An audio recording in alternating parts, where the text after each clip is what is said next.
em fa molta il·lusió que sigui la primera vegada que entra aquí al Baptista i que sigui justament el dia d'avui. El dia d'avui, que és el dia de l'orgull de raresa, l'orgull friqui, i amb ell tinc ganes de parlar i ja està, i no fem esperar més. El seu nom és Jaume Fible, com ja us podeu imaginar, i ara el fem entrar al Baptista. Com estàs, Jaume? A veure si et senten, primer de tot. A veure si et senten. Bueno, ja li està fotent el drinking. En fi, digue'ns, Jaume, no és una entrevista això, però bueno, ja que voldria introduir el tema del friquisme i de friqui. Tu et consideres una persona friqui? Digues. És que avui dia s'ha tornat tan estàndard això del friquisme, s'ha tornat tan mainstream. Vull dir, abans eres friqui si t'agradava Star Wars, ara Star Wars li agrada a tothom, no? O Marvel, no? Marvel era una cosa de friquis, que anava del saló del còmic. Ara avui dia Marvel és tan popular que ja ha deixat de tenir gràcia ser friqui. Per mi ara, avui dia, els friquis d'avui dia són els futboleros, ja t'ho dic ara. Els que van amb la cara pintada, les bufandes, el barret, aquest... també, sí. Els que entren allà amb la samarreta del Barça, aquests són els autèntics friquis que encara lluiten per mantenir el nom del friquisme ben alt. No sé. El Doctor Who, jo he vist la primera temporada de la nova versió. També vaig veure als anys 70, hi havia una versió, un Doctor Who melanut, amb uns cabells rissats. The Who és un grup de música, com diu Under Rain. És veritat, The Who, és veritat, això sí. I el Doctor Who, als 70s, 80s existia, però aquí em sembla que no s'emetia. Al TV3 el van emetre, la versió setantera, fa molts anys, a l'època de l'Uliana Mois i tot això, em sembla. L'Uliana Mois, aquesta sí que era jo fan de l'Uliana Mois. De fet, l'Uliana Mois m'agradava la primera... És que l'Uliana Mois va tenir com una primera versió, una primera temporada que eren com gags, i després va tornar amb una sèrie amb argument. I aquí, amb la sèrie amb argument, amb l'estàleg de bronze, tot això, ja em va carregar una mica. Ja no em feia gràcia. En canvi, quan feia Uliana Mois gags, jo crec que sí que em feia gràcia. Però ara no me'n recordo dels gags, o sigui que ja no sé. Jo no me'n recordo de res de la sèrie, només me'n recordo d'això.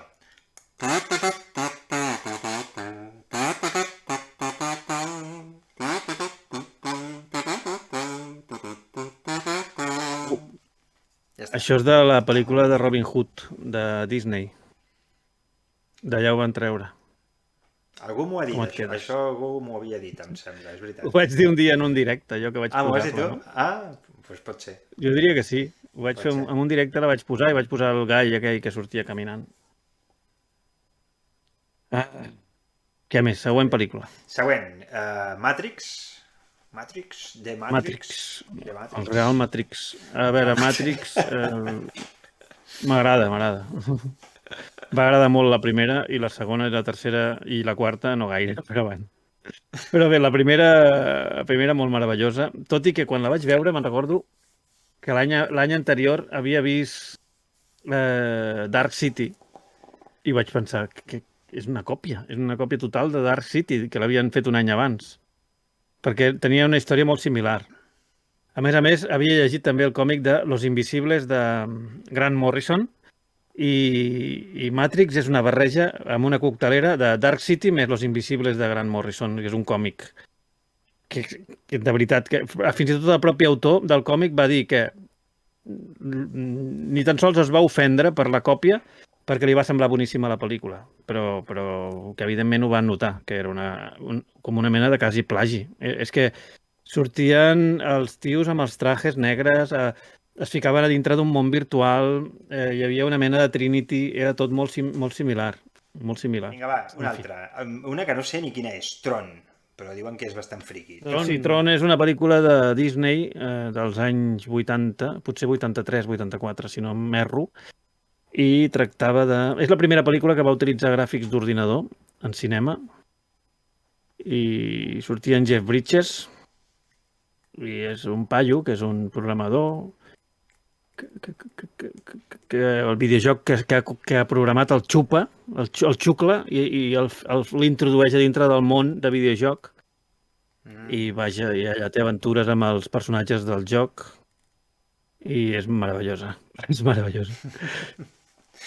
Bueno, Grans dibuixants com en Moebius i van participar en el disseny de producció i tal. No sé què més puc dir d'aquesta pel·lícula. Que també van fer una segona part que es deia Tron Legacy, amb música dels, com es deien aquest, Daft Punk, sí. Ah, molt bé. I el millor era la noia, que és l'Olivia Wilde, que m'agrada molt. Jo sóc més d'Olivia Newton-John. No em conec cap altre. Bueno. Sí. Aquesta l'he vista, veus? Gris. Gris, per exemple, parlem de Gris. Gris és traducció de la paraula anglesa grassa, que vol dir gomina pel cabell, bàsicament. Exacte.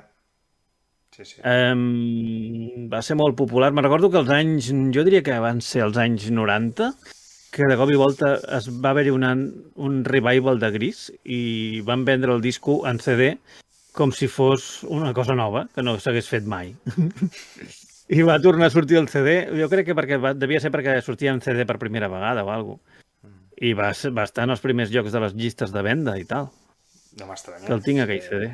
De fet, les músiques de Gris... Està molt bé. El primer cop que la vaig veure Gris va ser una nit de fi d'any, d'aquestes que passaven diverses pel·lícules a estrena, com a Televisió Espanyola o TV3, no recordo.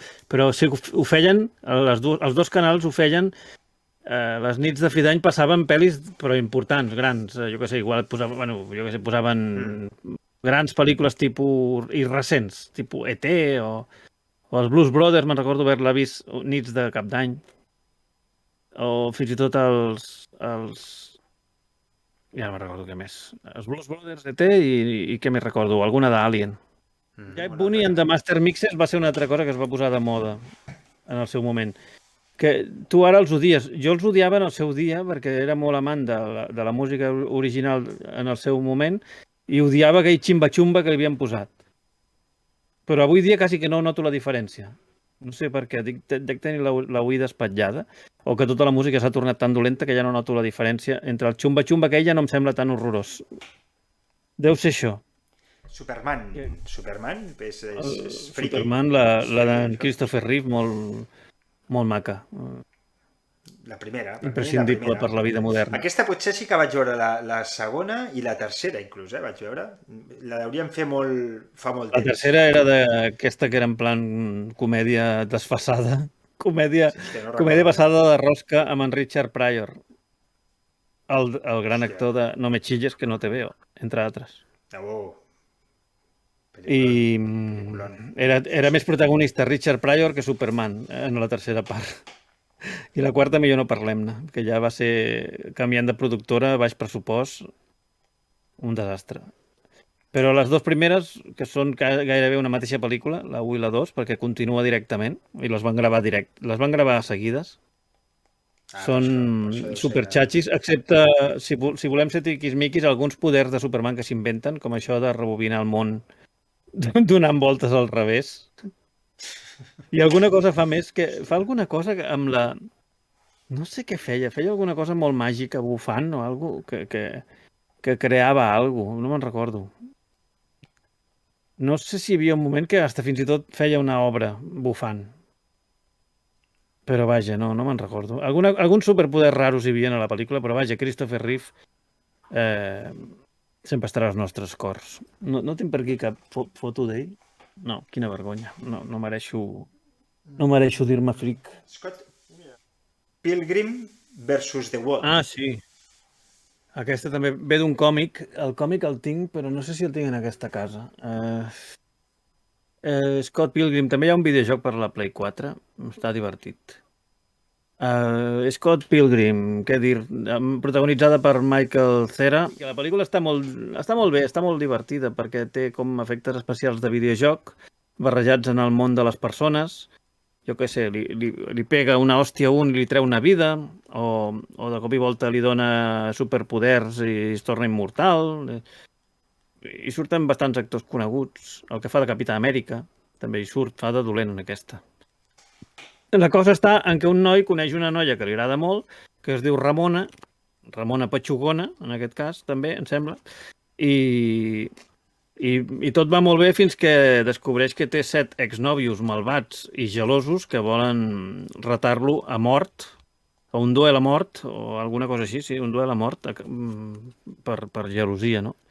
I les lluites són així a nivell tipus videojoc, que rotllo Street Fighter. No? Que es treuen barra de vida i tal, i fan unes hòsties que, com tipus bola de drac, que travessen les parets i coses així. Està divertida.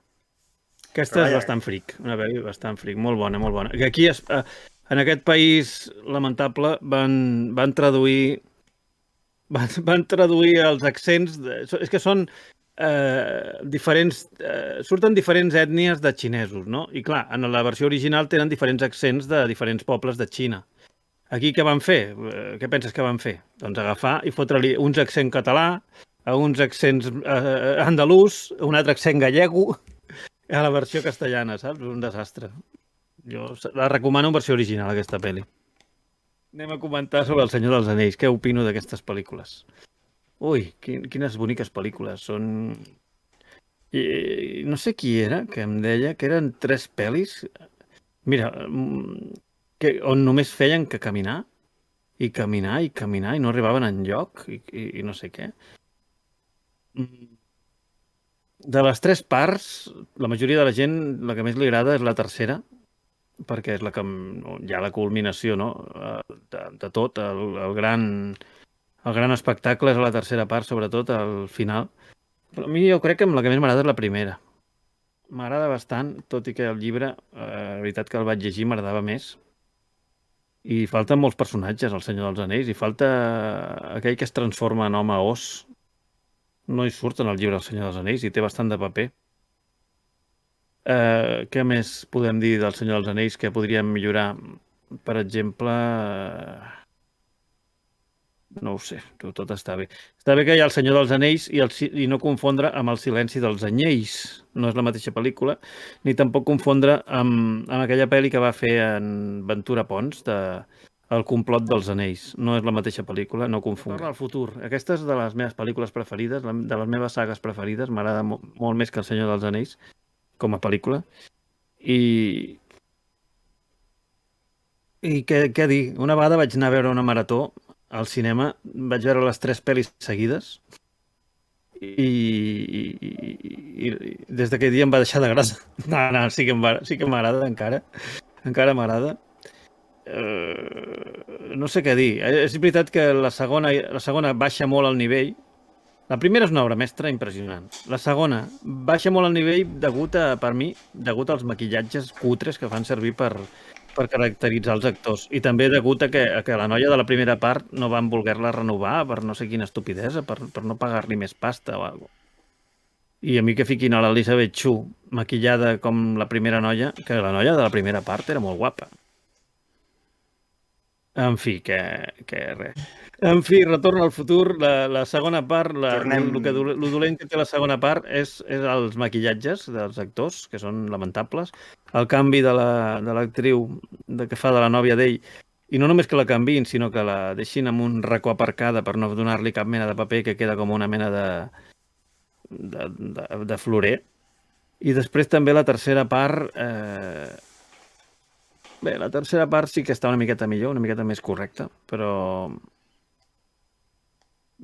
baixa molt el nivell de la primera. Si la primera part és un 10, la segona és un 8, com a molt, o un 7, i la tercera és un 7. Sí. La segona potser un 7? És que jo sóc molt generós amb les notes, deixem-ho estar. La tercera pel·li que has dit, quina era? Ja t'he dit les Goonies o Resplendor. Ah, sí, Goonies o Resplendor. El Resplendor del Kubrick a mi em va costar que m'agradés, ara m'agrada avui dia, però jo no sé, de petit em donava molt mal rotllo, sí, però com a pel·li no em fascinava especialment. Aleshores em vaig llegir el llibre de l'Stephen King i em va encantar el llibre, perquè té una història molt més rica que la pel·lícula, té moltes més coses i personatges que a la pel·lícula moren de forma absurda o que no tenen paper, en el llibre precisament són els més importants. i hi ha molta més cosa màgica i fantàstica. I com per dir-ho d'alguna manera, hi ha qui contraataquen contra els fantasmes d'alguna forma, no? S'enfronten, tenen poders, els bons tenen poders i tal. I hi ha una lluita és una cosa rotllo X-Men contra l'Hotel de los Fantasmes. Una cosa així. Bueno, potser m'estic anant una miqueta a la olla, però que és una història molt més complexa. La pel·li de Doctor Sueño, que és la segona part que van fer fa poc, sí que respectava més tot aquest tema de la primera novel·la i a la vegada feia les paus amb la pel·lícula de Kubrick. Això em va agradar molt com ho van fer. Així que, bueno, en fi, la pel·li de Kubrick a nivell visual està molt bé, molt impressionant i la veritat que està ben feta. O sigui, no se li pot dir res. Després van fer una versió que realment respectava el llibre, que va produir l'Stephen King, i era una merda, però una merda punxada en un pal. O sigui, era un telefilm de 5 hores o 4, que sí que respectava el llibre més, però amb uns actors dolentíssims, amb una filmografia espantosa. Aleshores, al final és millor que no respectis el llibre i ho facis bé, que no pas que el respectis i facis una merda. Fins aquí la meva sabidoria. I els Goonies fa molts anys que no la veig. Fa molts anys que no la veig. Jo era molt fan del nen dels Goonies, el xinès, que es deia Data, que després va ser també el company de l'Indiana Jones al Temple Maleït, que en allà es deia Short Round, però quan la van traduir al català a TV3, que la van passar el dia de Sant Jordi, deien Shorty. I com que era el dia de Sant Jordi, era molt raro, perquè semblava que li estava dient Jordi al nen. Jordi! Felicitats! I a mi em va ratllar molt. Em va treure molt de la pel·li. Clar, en castellà era tapón. I en català li deia Jordi. Perquè el català va optar per dir-li en anglès el nom, en lloc de tap de bassa, li hauria dit. Tap de bassa, vine cap aquí. Una cosa molt lamentable és quan van fer Indiana Jones 4, que el Sean Connery estava viu i encara estava en bona salut, i van fer que estava mort. Van fer a l'escena inicial una cosa que ensenyava que el pare havia mort. Va ser lamentable no, el següent. Em va semblar un insult. I més estant viu en Sean Connery, que potser no va voler, Però és que Sean Connery va sortir tan escaldat d'aquella pel·li de Los Caballeros Extraordinarios, la Liga de los Gentlemen, que va ser un fracàs. És que l'orgull de raresa hem acabat... Jo crec que la conclusió és que tots som una mica friquis, la veritat. Com diu el Jaume, el friquisme ja ha deixat de tenir sentit, perquè si abans el friquisme era algú, o sigui, una part petita, no? Els raros, els diferents, s'ha vist clar que tots som raros. Llavors el friqui ha canviat el significat, o sigui, tots som friquis. Llavors, com tots som friquis, no podem ser friquis, perquè el friquisme parla d'uns quants, no de tots. Quan és tots ja no és friqui, ja és ser normal. Així que, bueno, hem arribat a un atzucat difícil de resoldre, que si hi ha algú que no és raro, però clar, et diré una cosa, algú que no és raro, en ulls d'un que és raro perquè no és raro.